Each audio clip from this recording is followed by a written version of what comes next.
नमस्कार फरीदाबाद में योगेंद्र पाल और हम लोग पहुँचे हैं सेक्टर 62 उसी जगह पर जहां दीपक रहता था। आपने सुना होगा लगभग 2-3 दिन से लगातार पूरे शहर में दीपक की हत्या को लेकर लोगों में आक्रोश है।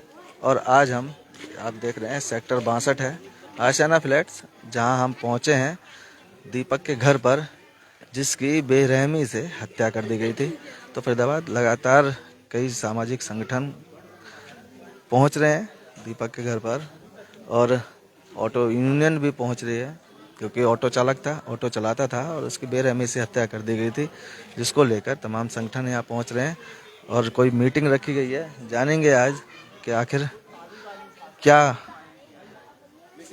निर्णय लिया है। और ये देख सकते हैं आप, तमाम लोग यहाँ पहुंचे हैं। वासुदेव बहरिया भी है, ये देख रहे हैं ऑटो यूनियन के प्रधान महामंत्री, तमाम लोग यहाँ पहुँचे हैं। गुड़गांव से यहाँ पहुँचे हैं और पलवल से यहाँ पहुँचे हैं और फरीदाबाद के भी जितने भी यूनियन के जो लीडर हैं ऑटो यूनियन के, वो सभी यहाँ मौजूद हैं। और इनसे जानेंगे, एक बार बात करेंगे कि आखिर क्या निर्णय लिया है और क्या मांग रख रहे हैं दीपक हत्याकांड में दीपक के न्याय के लिए। ये देख सकते हैं और बात भी करेंगे, एक बार लोगों से जानेंगे कि आखिर क्या निर्णय लिया है। एक बार बात करेंगे।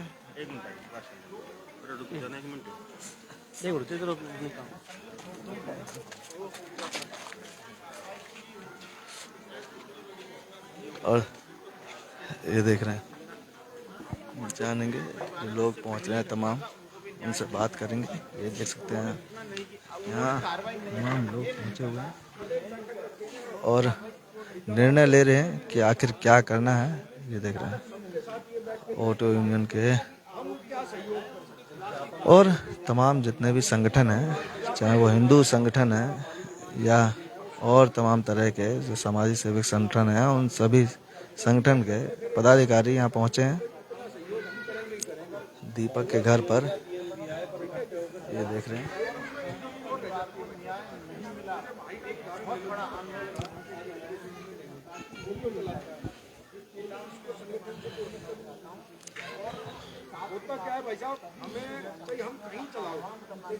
तारीख 16 दिसंबर से दीपक गायब था और लगभग 20 से 25 दिन बाद उसकी डेड बॉडी मिली थी। बड़ी ही बेरहमी से उसकी हत्या कर दी गई थी। उसके उंगलियां काटी गई थी, उसके पैरों के उंगलियां काटी गई थी, जैसा कि बता रहे थे। और उसके मुंह पर तेजाब भी डाला गया था। तो एक बार बात करेंगे, हमारे साथ तमाम लोग हैं। खड़े कर लो। तो एक बार जानेंगे और बात करेंगे कि आखिर क्या निर्णय लिया है। ये देख रहे हैं तमाम लोग हैं। नमस्कार जी, आज सर पहुंचे हैं दीपक के यहाँ, तो क्या आज हम, मेरा नाम योगेश है और मैं हरियाणा ऑटो चालक संघ जो प्रदेश स्तर की यूनियन है उसमें प्रदेश महामंत्री का मेरा दायित्व है और हरियाणा सरकार के अंदर सोशल सिक्योरिटी बोर्ड का अनऑर्गेनाइज सेक्टर का मैं काम देखता हूँ, सदस्य हूँ मैं बोर्ड का जी। जैसा कि अभी दीपक की हत्या हुई है और कहीं ना कहीं दीपक एक ऑटो चालक था, तो उसको लेकर आज आप सभी यहाँ पहुंचे हो ऑटो यूनियन के लीडर, तो क्या कुछ निर्णय लिया गया है? आज मेरे साथ लगभग प्रमुख हमारे सारे ही साथी हैं फरीदाबाद के और वरिष्ठ लोग भी मेरे साथ हैं ऑटो यूनियन के। यहाँ पर हमारे बीएमएस के भी पदाधिकारी आज हमारे साथ यहाँ उपस्थित हैं। हमारी अभी जो परिवार के साथ बातचीत हुई है तो उसमें 2 बातें निकल कर आई हैं। पहली बात तो ये है कि अब तक दोषियों को आइडेंटिफाई नहीं किया गया पुलिस प्रशासन की ओर से, और जिस प्रकार से 22 दिन तक गुमशुदा रहने के बाद एक डेड बॉडी मिलना कहीं ना कहीं प्रशासन की नाकामयाबी है। तो हम आपके माध्यम से भी पुलिस प्रशासन फरीदाबाद और हरियाणा सरकार से ये अनुरोध करेंगे कि जल्द से जल्द उन अपराधियों को कठोर से कठोर सजा मिले, ताकि जो बर्बरता भाई दीपक के साथ की गई वो आने वाले समय में किसी और के साथ ना की जाए। अभी भी हत्या के बाद से 4-5 दिन हो गए हैं, क्या कोई दोषी पकड़ा गया अभी तक? अभी ये समाचार है कि कुछ 10-12 लोगों की गिरफ्तारियां हुई हैं और जिन पे इन्वेस्टिगेशन चल रहा है और इन्वेस्टिगेशन का पार्ट है, इसको तो पुलिस ही आपको पूर्ण रूप से जानकारी दे पाएगी। पर हमारी जानकारी में ये है, जो परिवार से मिली है, कि 10-12 लोगों को अभी गिरफ्तार किया गया है। ये तो पुलिस आइडेंटिफाई करेगी कितने लोग हैं, पुलिस का पार्ट है ये इन्वेस्टिगेशन का। हम तो आज एक सहानुभूति के नाम पर, और एक ऑटो ड्राइवर हमारे बीच से चला गया, उस नाते आज पूरे फरीदाबाद के सभी प्रधान यहाँ उपस्थित हैं।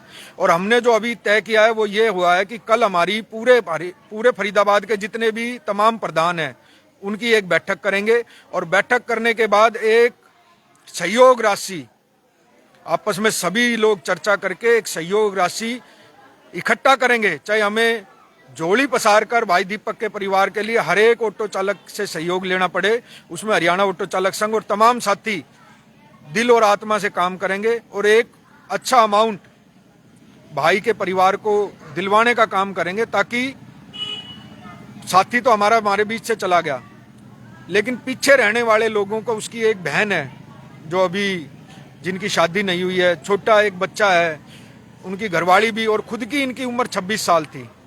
दूसरा, इनका ई श्रम कार्ड भी बना हुआ है, सरकार के पास भी ये रजिस्टर्ड ड्राइवर हैं। तो सरकार से भी हम ये चाहेंगे, चाहे वो रेड क्रॉस के माध्यम से हो, चाहे सरकार के खाते से हो, या विधायक या मंत्री अपने खाते से करें, इस परिवार की आर्थिक रूप से सहयोग करें, और इनकी पत्नी का जो क्वालिफिकेशन है उस हिसाब से कोई ना कोई उसके लिए रोजगार की भी व्यवस्था हरियाणा कौशल रोजगार निगम के तहत। क्योंकि मुख्यमंत्री जी का एक कहना है कि मैं जब तक मुख्यमंत्री हूं, इस हरियाणा के अंदर किसी का भी रोजगार खत्म नहीं होगा।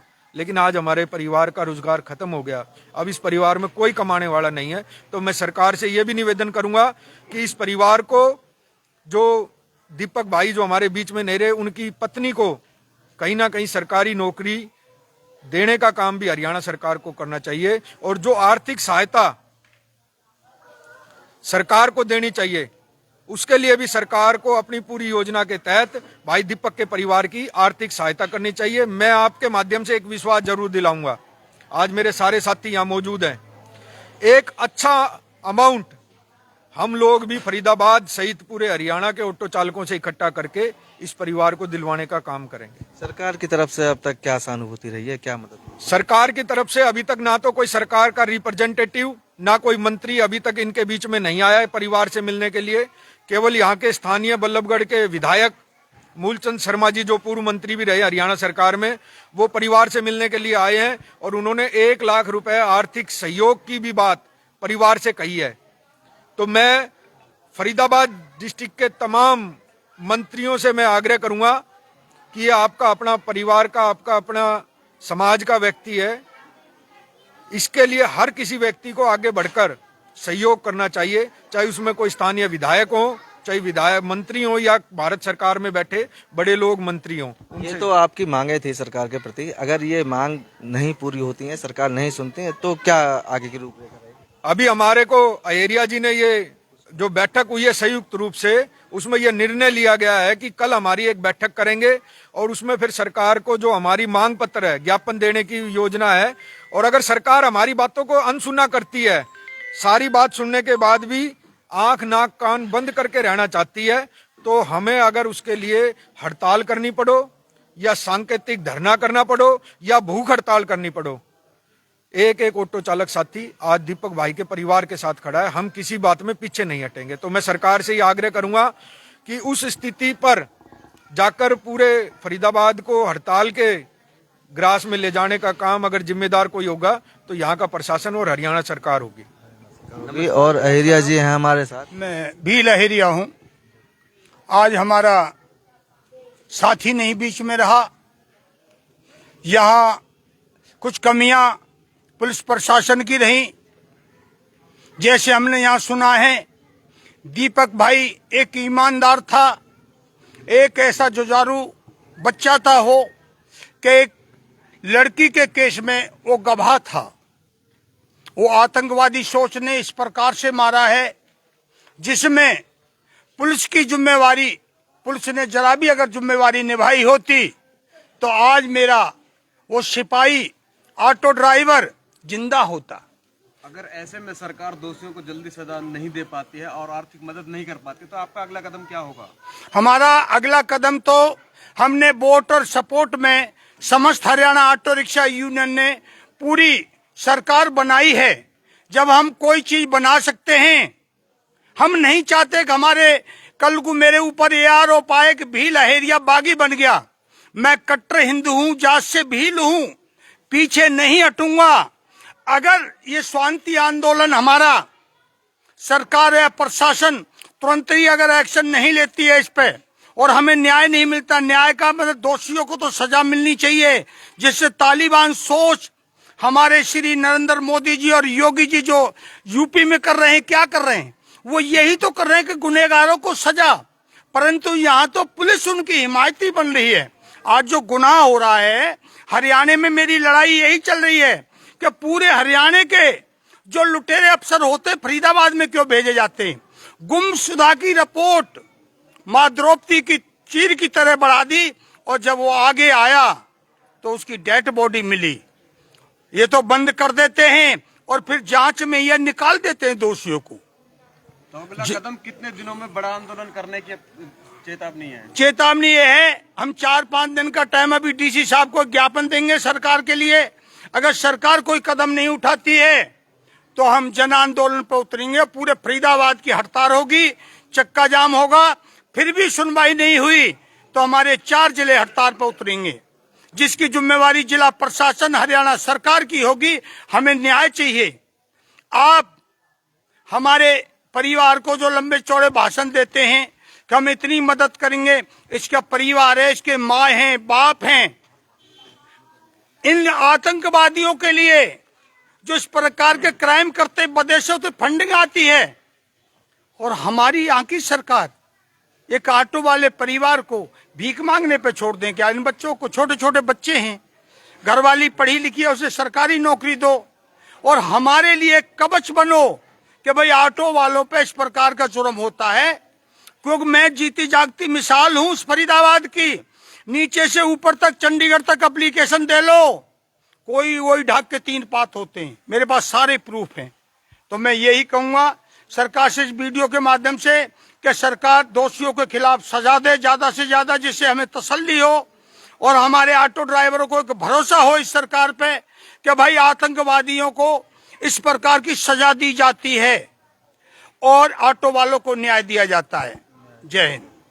तो आप देख सकते हैं कि तमाम लोग यहाँ पहुंचे थे, पूरा संगठन पहुंचा था और ऑटो यूनियन संगठन भी यहाँ पहुंचा था। सैकड़ों की तादाद में यहाँ लोग मौजूद थे। दीपक के घर पर आज पहुंचे थे और न्याय की मांग कर रहे हैं। अगर न्याय नहीं मिला और सरकार ने मांगे नहीं मानी तो सांकेतिक धरना प्रदर्शन करेंगे और जो एक बड़ा रूप ले सकता है। तो फरीदाबाद जोड़ेंगे आपको शहर की अन्य महत्वपूर्ण खबरों के साथ। बहुत बहुत धन्यवाद।